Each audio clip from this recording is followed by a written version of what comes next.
at the homeowner level, when like homeowners at the end of the day are being impacted by these rising insurance rates and they can't get insurance and their homes are in these higher risk areas. And the problem is they don't even know why it's high risk. What's going on, world? And by now you have heard about the IOI Summit that is in Chicago. And guess what? They have a pitch battle that has 12 contestants selected out of over 100 applicants. This year, I am definitely that pitch battle's host. Last year, I was actually a pitch battle judge. And today I have Valkyrie here with me, Valkyrie Holmes from Faura. And I was over on the internet checking out your website. And let me be honest with you, living here in the city of Chicago on the South Side, very few things happen when it comes to a disaster. Like in the state of Illinois, everybody was recently worried about cicadas. Do you know we did not see one cicada? The only time that I saw one was when I went to my friends' houses in the suburbs. Not one of them was on my block, but we had tornadoes the other day. And when we had those tornadoes, as I was driving through the community for the first time, born and raised here, there were trees that had fallen and damaged homes, right? And I'm like, wow, this is the most impact that I've ever seen to a home in my community. Valkyrie, can you tell us about Faura and what it is that you are doing for the real estate industry? Absolutely. Yeah. I mean, great introduction. I talk to policyholders, homeowners, just real estate professionals all the time about the impact of natural disasters on their properties. And I typically like to start off the conversation with just kind of painting the picture that insurance is everywhere. I think us as consumers, we forget that, the devices we're listening on and the food we eat, the cars that we drive, everything is insured in some way, shape, or form. And everything in society, or the majority of things in society, have been built on this idea that we have comfort and resilience from the insurance industry. And so the industry has been around for a long time. That's no surprise to anyone. Insurance is kind of painted as a bad guy in a lot of cases. And at the end of the day, insurance is a business that only makes money if they are covering risk that is small or rare and infrequent. And natural disasters were basically that up until the last decade or so, where a big disaster would happen. And then for the next couple of years, the next decade, it would be pretty quiet. And then we would have another disaster, and then everyone would go up in arms, but no pattern had formed until about a decade ago. And so with that pattern now forming, with insurance companies now unable to be fully solvent in these states that they used to be, like California, Florida, some places in the Midwest, the South, things like that. Now the business of insurance, they need to find a better way to assess their risk. And that's where Faura comes in. So we essentially are disaster risk reduction for insurance companies and policyholders. So we're helping homeowners reduce their risk and get discounts on their premium. And then we're helping underwriters and insurance companies be able to spot the best risks to take on and how to incentivize people to reduce their risk. So what happened a decade ago that the pattern changed? Yeah, I mean, it was definitely a slow roll. We didn't understand. It wasn't like one huge natural disaster happened a decade ago and it kicked everything off. It was a couple, larger than life disasters here and there, but it wasn't cross country. It wasn't something that anyone freaked out about because it was the first. And that was kind of the impetus was a lot of wildfire activity and a couple coastal storms. So like, for example, back in 2015, there was a huge wildfire in California that burned millions of acres and killed a couple people. And then from there, it was 2016, 2017, 2020, wildfires became rampant. And then more natural disasters kept flooding in from that.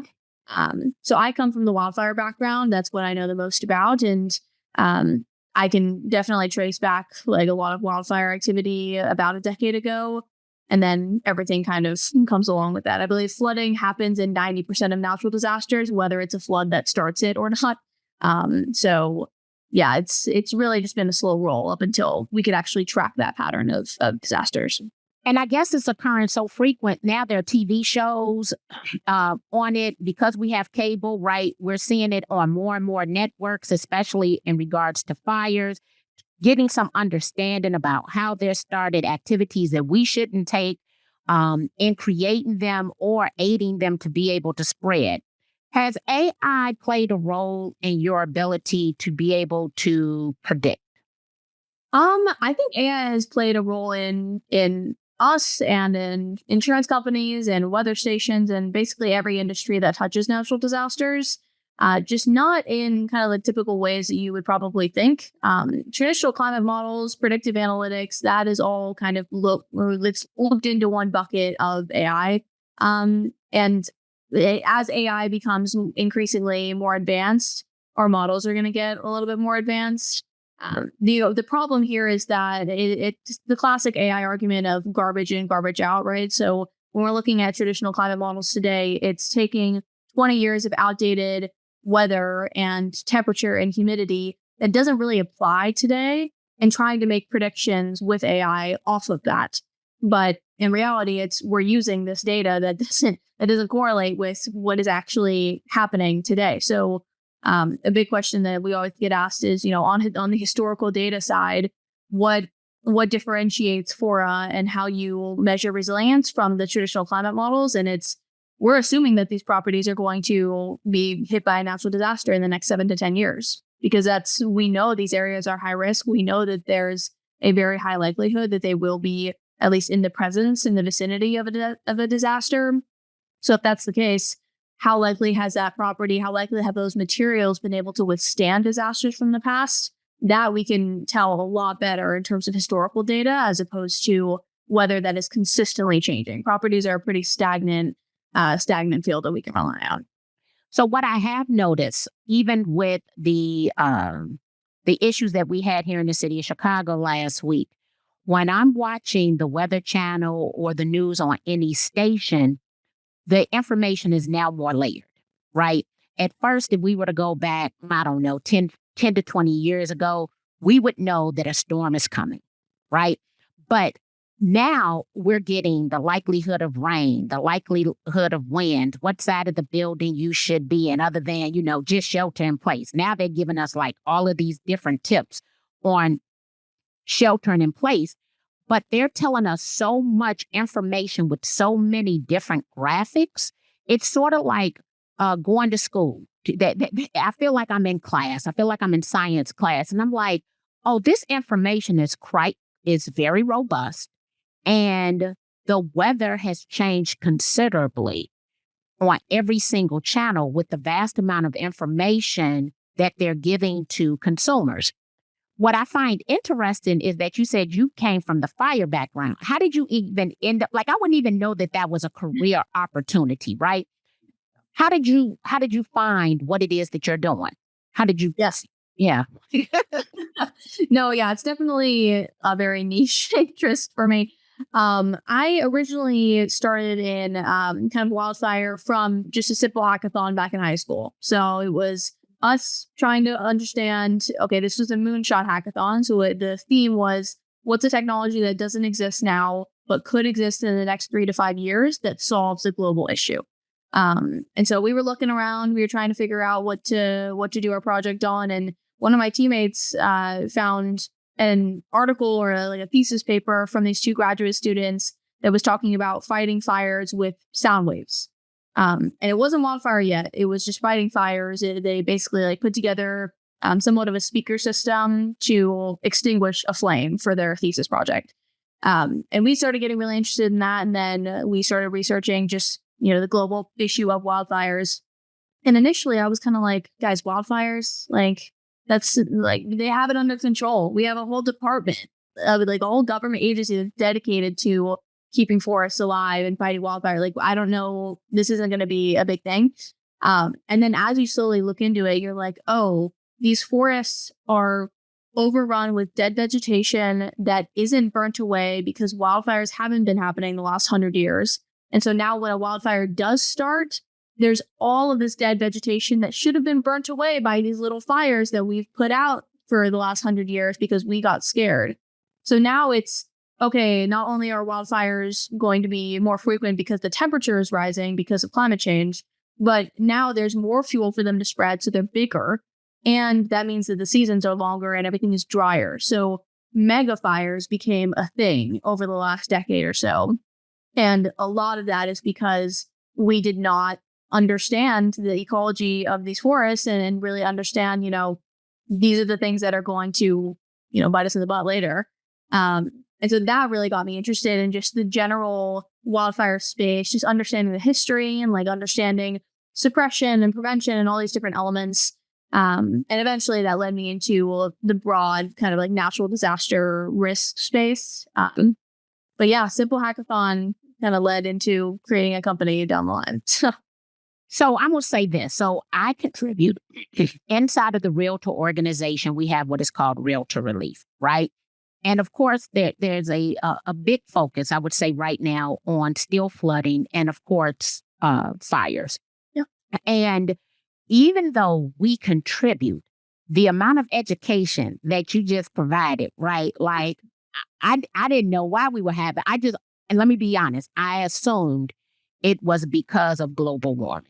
That was just my assumption. I never thought about the fact that we didn't have them for so long, and you need to, I guess, be intentional and set these smaller little fires, right, to burn it off so that it won't have years of it. And then I'm assuming if I look out at my front yard or my neighbor's yard, or let's say we looked at any vacant house yard and its house is vacant for any amount of time, it just keeps compressing it, right? Every year it grows and it compresses it. So it's kind of like growing. And it's this how that is so tightly woven that it gives, and I never thought of it as one layer, but multiple layers throughout the year that it can just burn and burn for quite some time, right?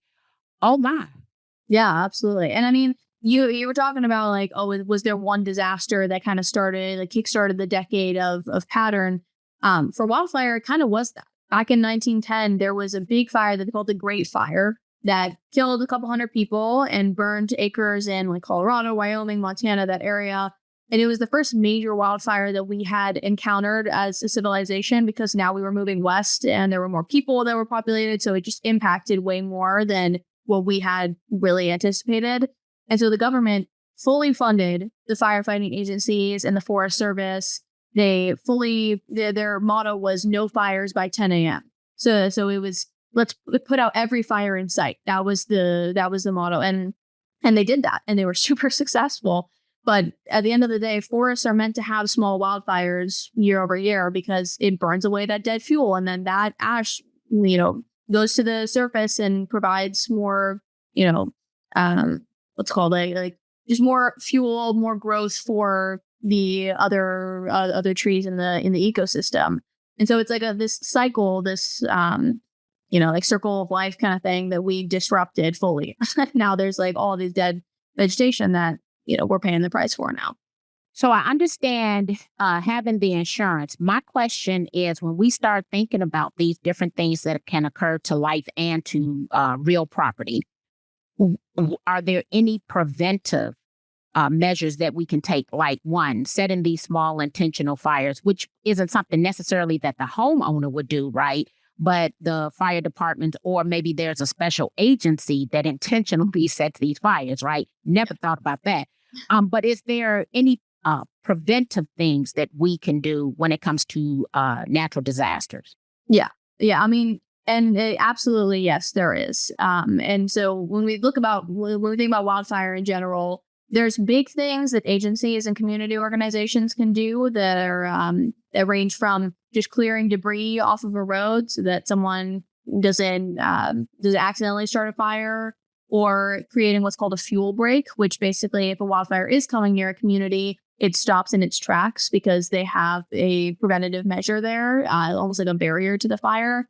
But also, a big thing that we think about at Faura is at the homeowner level, when like homeowners at the end of the day are being impacted by these rising insurance rates and they can't get insurance and their homes are in these higher risk areas. And the problem is they don't even know why it's high risk. Like they know they're in a wildfire zone, but what about my specific property is making it so that I can't get insurance? What about my neighbor's property is making it so I can get insurance?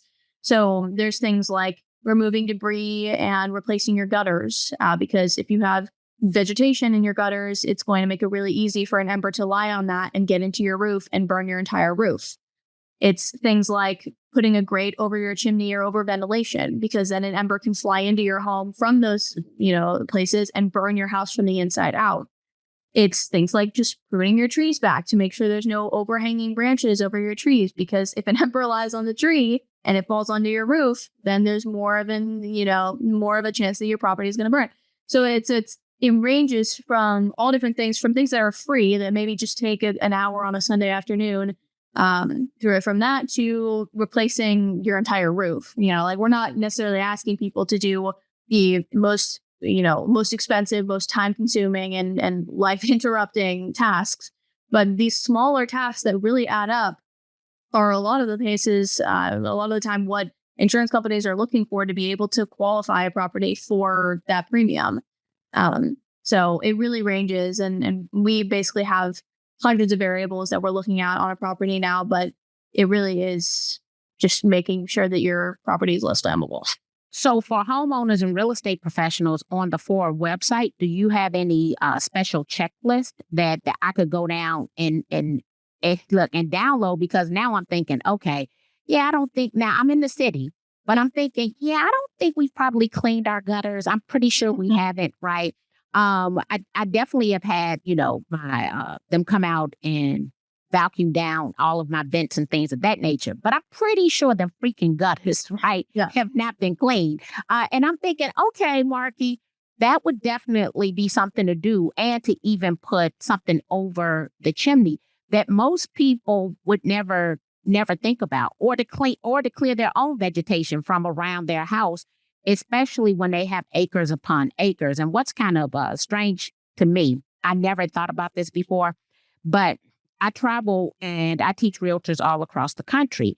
Mm-hmm. And when you come out west, it is very possible that a person will buy acreages and it'll be in 4 different states, right? And I'm always thinking like a parcel in a city, in a county, because that's what we have here in the city of Chicago. Mm-hmm. And I'm like, okay, so you have 4 different sets of rules, but how would they insulate essentially their land, one of those barriers? So when you think about a barrier, what is a barrier? Is it a trench with water surrounding the property, or what is a barrier? If I was to own all of these acres, I know for a fact that I've never intentionally set any small fires on there to protect me and my land. Yeah. Yeah. I mean, so to answer your first question about kind of a checklist, we have a free assessment that policyholders and real estate owners and all these different, whoever really wants to understand their risk can go on our site, take it, and it's personalized to their property. So you walk around your property for 5 to 10 minutes, you take pictures and videos, and then you basically get your own personalized report with action items that help you reduce your risk. So that's one of the biggest things that we really want to be a big proponent of is education. In terms of kind of your second question about like what a barrier looks like, it literally could be just as simple as digging kind of down to more moist soil and making that a barrier around the property, or making it doesn't even have to be around the entire property, just around an area where there's a lot of vegetation and a wildfire is most likely to come through that area. And there's a couple of factors there. If a wildfire has burned through the area before, it's likely that it's going to follow a similar pattern. So if you know that, hey, the acres on the back of my property have been impacted before and it came right through that area, putting a barrier closer there would be most beneficial. And you could do kind of like the whole moat thing. I really haven't seen it be as useful, because embers can also fly over that water. So the water isn't really gonna do anything. It's mostly about like the vegetation up until that barrier.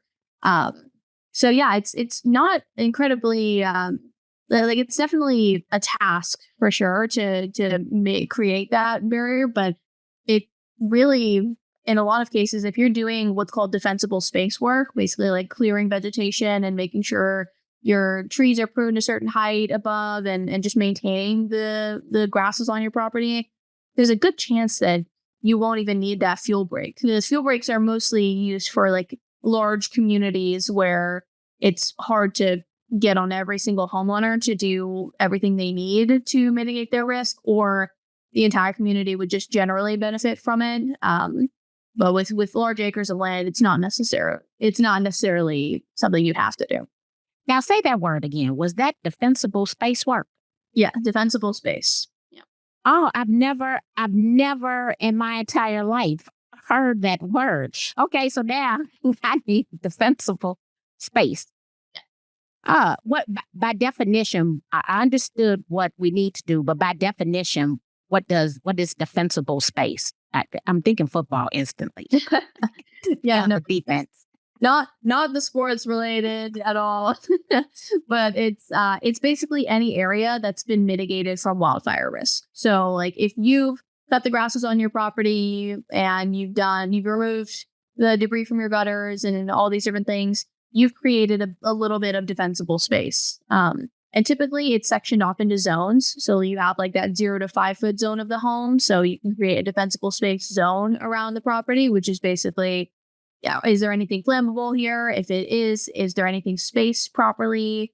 And, is there anything that would just catch on fire and be ready fuel? And then that goes up to 30 feet and then that goes up to 100 plus for larger properties. But yeah, defensible space is basically the work that you've done to mitigate from wildfire risk.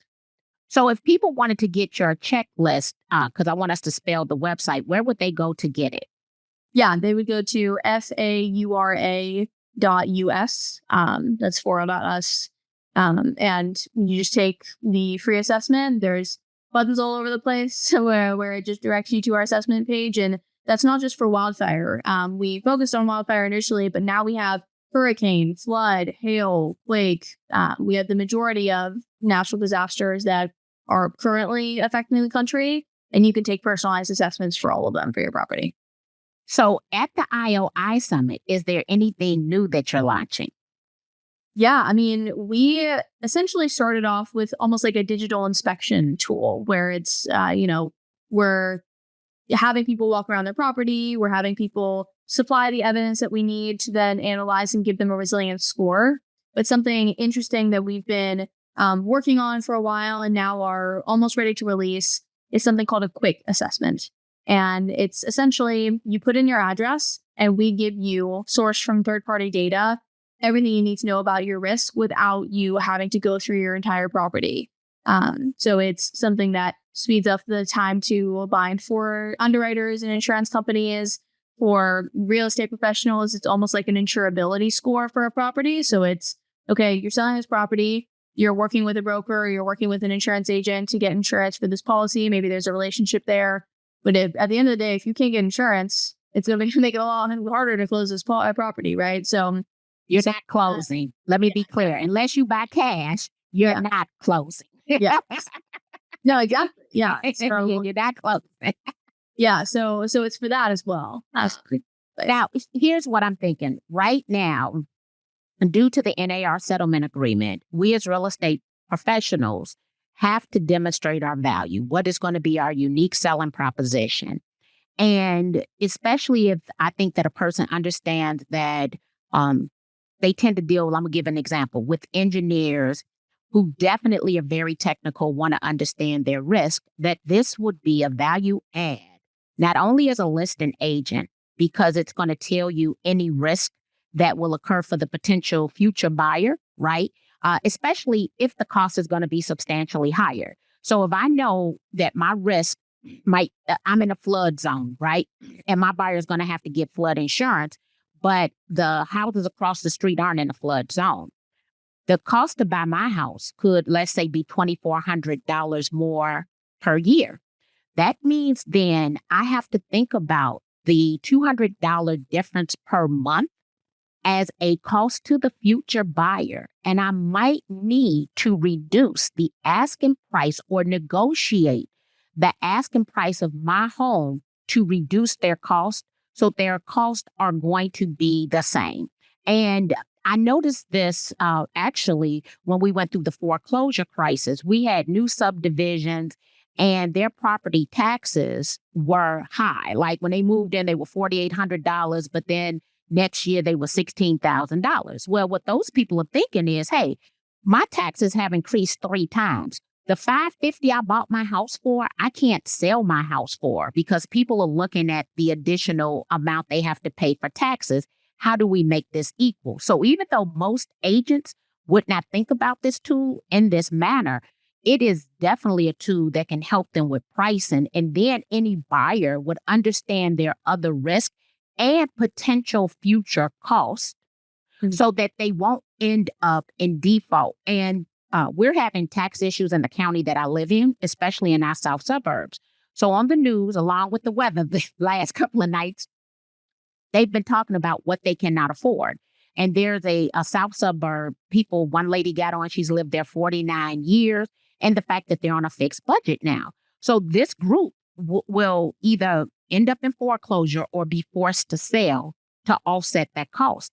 But the future buyer likely will pay less in the future than the buyers who closed before the tax assessment came out because the house is going to be more. So that's the same way I'm seeing how your assessment could be used in a real estate transaction to demonstrate value, not only as a listing agent, but also as a buyer's agent. I love it. Yeah, absolutely. I mean, like the biggest thing for us is if homeowners understand more about their property and agents understand, okay, not just this is the risk for the property, but these are the specific things you would have to do on your property and the costs associated with them, down to the minutia of these are contractors in your area that are personally vetted that can help perform this work. It helps us illustrate, okay, yeah, how much is this going to actually impact the policyholder, especially if prices are increasing for construction materials, if homeowners, the price of insurance continues to go up, if, we're using private flood insurance versus like NFIP, like the government, like federal program. All those different factors are things that we consistently think about and need to evaluate insurance discounts for. And the more that we understand that and how the costs and discounts relate to the overall monthly payment, the easier it's going to be for policyholders. Well, you know what, Valkyrie, you have taught me a lot, but actually very interesting. I didn't know if insurance was going to be this interesting, but because I am all about private home ownership rights and protecting the buying and selling public, everything you said was of interest to me. I want you to tell people your website once again so that they can come and download your tools. Yeah, no, absolutely. It's Faura.us, Faura.us. And you can take all the tools and get resources. We publish new things all the time. And feel free to follow along for more. Well, Valkyrie, I want to tell you thank you for being a guest, for providing value to the real estate community, and for being one of 12 contestants in the IOI pitch battle. Thank you for being here. Thank you so much. It was great.